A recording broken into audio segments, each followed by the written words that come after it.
Bem-vindo ao curso de Cálculo Diferencial e Integral. Nessa aula, nós vamos começar a estudar máximo e mínimo de funções. Uma importante aplicação do cálculo diferencial é a solução de problemas de otimização. Um problema de otimização consiste em determinar o valor de certa grandeza de modo a maximizar ou minimizar o valor de outra grandeza relacionada a ela. Por exemplo, se temos que fabricar uma lata cilíndrica para conter 1 litro de determinada substância, é interessante saber qual é o raio da base dessa lata de modo a minimizar a área da superfície dessa lata. Note que ter uma superfície de área mínima significa que gastaremos menos material na fabricação dessa lata, ou seja, nós reduziremos o custo na sua fabricação. Vejamos agora algumas definições. Seja uma função f definida no domínio D. Dizemos que f tem mínimo global, ou mínimo absoluto, em x igual a c, se f de x for maior ou igual que f de c para todo x pertencente a D. O valor f de c é chamado de mínimo global ou mínimo absoluto. Temos aqui uma interpretação geométrica. Considere o gráfico de uma função genérica f e perceba que o valor de f de c é o menor valor que essa função assume. Ou seja, qualquer x que você tome, se você calcular f de x, o valor sempre será maior ou igual do que f de c. De uma forma bem intuitiva, perceba que o valor de f de c corresponde à menor altura do gráfico em relação ao eixo x, ou ainda corresponde à menor distância do gráfico em relação ao eixo x. Vejamos agora o que vem a ser máximo global. Seja uma função f definida no domínio D. Dizemos que f tem máximo global ou máximo absoluto em x igual a c, se f de x for menor ou igual do que f de c para todo x pertencente a D. O valor f de c é chamado de máximo global ou absoluto. Aqui nós temos uma interpretação geométrica, novamente o gráfico de uma função f genérica, e perceba que, para qualquer valor x que você escolher, quando você calcular f de x, esse valor será menor ou igual a f de c. De uma forma bastante intuitiva, perceba que f de c é o valor da maior altura do gráfico em relação ao eixo x, ou ainda é o ponto do gráfico mais distante em relação ao eixo x. Vejamos agora o conceito de mínimo local. Seja uma função f definida no domínio D, dizemos que f tem mínimo local ou mínimo relativo em x igual a c, se f de x for maior ou igual do que f de c para todo x em algum intervalo aberto de D contendo c. O valor f de c é chamado de mínimo local ou relativo. Temos aqui uma interpretação geométrica. Novamente, o gráfico de uma função f de x genérica. E perceba que, neste ponto C1 e neste ponto C2, se você toma valores de x próximos a eles, se estiver próximo de C1, então o valor de f de x será maior ou igual do que f de C1. E se estiver próximo de C2, o valor de f de x será maior ou igual do que f de C2. Além disso, nesse exemplo, perceba que f de C1 também é um mínimo global. Desse modo, nós podemos dizer que todo mínimo global é um mínimo local. Entretanto, nem todo mínimo local é um mínimo global. Por fim, vejamos o conceito de máximo local ou máximo relativo. Seja uma função f definida no domínio D, dizemos que f tem máximo local ou máximo relativo em x igual a c, se f de x for menor ou igual do que f de c, para todo x em algum intervalo aberto de D contendo c. O valor de f de c é chamado de máximo local ou relativo. Temos aqui a interpretação geométrica. Perceba que, se você escolher valores de x próximos a C1, a C2 ou a C3, e calculando f de x, você vai perceber que, se o valor estiver próximo de C1, o valor de f de x será menor ou igual do que f de C1.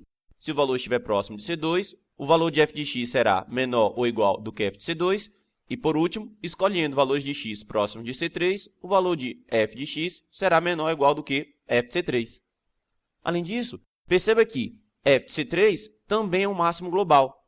Ou seja, podemos dizer que todo máximo global é também um máximo local. Entretanto, nem todo máximo local é um máximo global.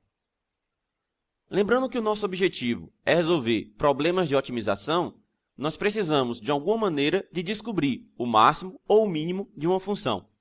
Nós vamos usar para isso o teorema de Fermat. Se f tem um mínimo ou máximo local em C, e f' de c existe, então f' de c é igual a zero. Temos aqui uma interpretação geométrica. Perceba que, tanto para os pontos de mínimo local ou máximo local, se você calcular a derivada da função nestes pontos, quando ela existe, você vai perceber que a inclinação da reta tangente em relação ao eixo x é zero. Ou seja, a reta tangente é paralela ao eixo x. Para estudar uma demonstração deste teorema, eu recomendo que você procure um livro de cálculo. Vale fazer uma observação. O ponto C, no qual f' de c é igual a zero ou f' de c não existe, é chamado de ponto crítico de f. É preciso tomar cuidado com a aplicação do teorema de Fermat. O contrário do teorema não é válido. Isto é, se f' de c é igual a zero, então não necessariamente a função tem um mínimo ou máximo local em C. Por exemplo, a função f de x igual a x menos 1, isso tudo elevado ao cubo, é tal que f' de 1 é igual a zero, mas ela não tem um ponto de mínimo ou máximo local em 1, como ilustra o seu gráfico abaixo. Ou seja, tomando o derivado da função no ponto x igual a 1, perceba que a inclinação da retangente em relação ao eixo x será zero, ou seja, a retangente será paralela ao eixo x, e, entretanto, a função não tem nem máximo e nem mínimo local naquele ponto. Vejamos agora um exercício. Sabe-se que a função f de x igual a x ao quadrado menos 4x mais 5 tem um ponto de mínimo em x igual a 2.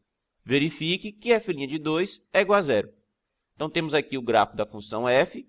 Percebemos que f de 2 é o valor mínimo, e ele acontece quando x é igual a 2. E agora vamos calcular. f' de x é igual a 2x menos 4, ou seja, basta derivar aqui esta expressão. Ora, se a gente agora calcular f' de 2, nós vamos ter 2 vezes 2 menos 4, que é zero. Ou seja, isso ilustra o teorema de Fermat. Naquele ponto onde ocorreu o mínimo, existindo a derivada naquele ponto é zero. Note que nesse exemplo já nos foi fornecido qual seria o ponto de mínimo da função. Ora, mas geralmente nós vamos ter a função e a partir dela queremos determinar o mínimo ou o máximo. Vejamos como fazer isso a seguir. Vamos agora estudar o método do intervalo fechado. Para determinar o mínimo ou o máximo global de uma função contínua f em um intervalo fechado AB, basta seguir os passos. Primeiro, calcule o valor de f nos seus pontos críticos. Segundo, calcule o valor de f em A e em B, que são os extremos do intervalo. Terceiro, o menor dos valores nos passos anteriores é um mínimo global, e o maior dos valores é o máximo global. Vejamos outro exercício. Na figura abaixo, determine o ponto B entre 0, 0 e 4, 0, de modo que o triângulo ABC tenha o menor perímetro possível. Neste tipo de exercício, uma grande dificuldade do aluno é obter a função que ele precisa maximizar ou minimizar. Neste caso, seria minimizar, já que pede o menor perímetro possível. Perceba que essa primeira etapa de descobrir qual é a função é, na verdade, um exercício de interpretação de texto. Vejamos qual será a função neste caso. Vamos agora detalhar aquela figura que nós tínhamos anteriormente. Temos aqui o triângulo ABC, sabemos que esta altura era 1 e que esta distância era x. Desse modo, já que até esta posição devemos ter o valor 4, se aqui já temos x, nós vamos ter aqui agora 4 menos x. Aqui, como nós já sabíamos, é 4. Aqui também. E, já que essa parte toda tem que ser 4, e aqui nós já temos 1, por fim, nós temos que aqui é 3.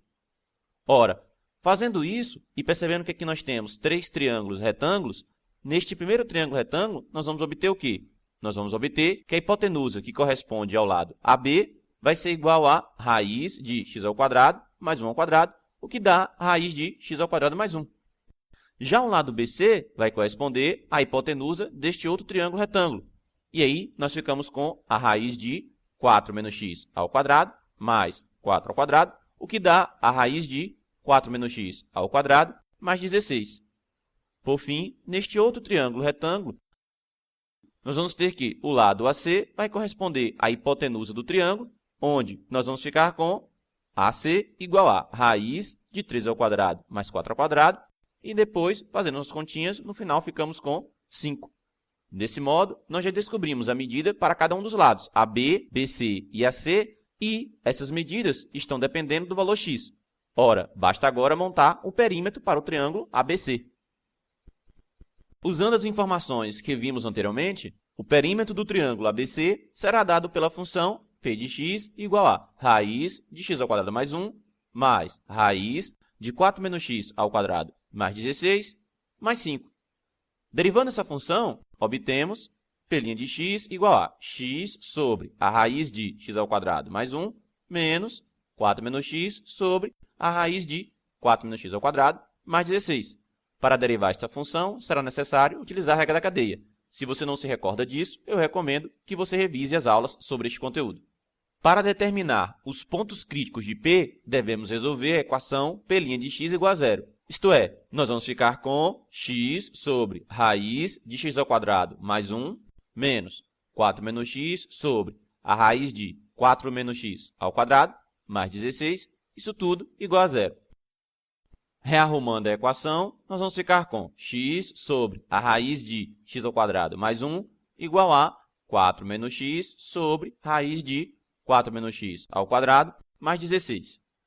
Elevando ambos os membros dessa equação ao quadrado, nós vamos ficar com isso aqui tudo ao quadrado igual a isso aqui tudo ao quadrado, e no final nós vamos ficar com, aqui no primeiro membro, no numerador vai aparecer x ao quadrado, e no denominador vai ficar apenas x ao quadrado mais 1.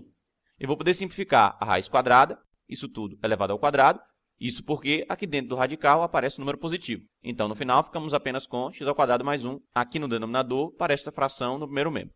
Já no segundo membro, nós vamos ficar com o numerador da fração elevado ao quadrado, ou seja, 4 menos x ao quadrado, e, de forma semelhante ao que aconteceu anteriormente, aqui dentro do radical aparece o número positivo, e, portanto, eu vou poder simplificar a raiz com essa potência 2 que nós temos aqui. No final, ficamos com 4 menos x ao quadrado mais 16. Efetuando agora o famoso produto em cruz, ou seja, multiplicando x ao quadrado por 4 menos x ao quadrado mais 16 e igualando a o produto entre x ao quadrado mais 1 vezes 4 menos x ao quadrado, nós vamos ficar com esta expressão que nós temos aqui e, rearrumando essa equação, no final você vai obter 15x ao quadrado mais 8x menos 16 igual a zero. Eu recomendo que você repita todos esses passos detalhadamente, para que você possa praticar e entender melhor cada um deles. Pois bem, resolvendo esta última equação polinomial do segundo grau, nós vamos obter que x é igual a menos 4/3 e x é igual a 4/5. Ora, como x deve estar entre 0 e 4, pelos dados do exercício, nós vamos apenas considerar a solução positiva, ou seja, vamos apenas considerar a solução x igual a 4/5. Calculando o valor da função em seu ponto crítico, obtemos p de 4/5 vai ser igual a raiz de 4/5 ao quadrado mais 1 mais raiz de 4 menos 4/5 ao quadrado mais 16 mais 5, e isso é igual a raiz de 41 mais 5, o que é aproximadamente 11,403. Calculando agora o valor da função em 0 e em 4, obtemos p de 0 é igual a raiz de 0 ao quadrado mais 1 mais raiz de 4 menos 0 ao quadrado mais 16 mais 5. Isso tudo é igual a 4 raiz de 2 mais 6, o que é aproximadamente 11,657.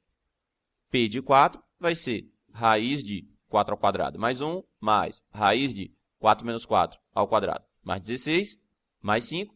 Isso é igual a raiz de 17 mais 9, o que é aproximadamente 13,123. Ora, analisando estes números, percebemos que o menor deles é 11,403. Então, este é o valor de mínimo global, o que ocorre quando x é igual a 4/5. Portanto, o menor perímetro possível para o triângulo ABC ocorre quando B for o ponto 4/5, 0. Vejamos agora uma ilustração do exercício. Aqui nós temos o triângulo ABC. Perceba que, à medida que eu for alterando o valor de x, o valor do seu perímetro será alterado.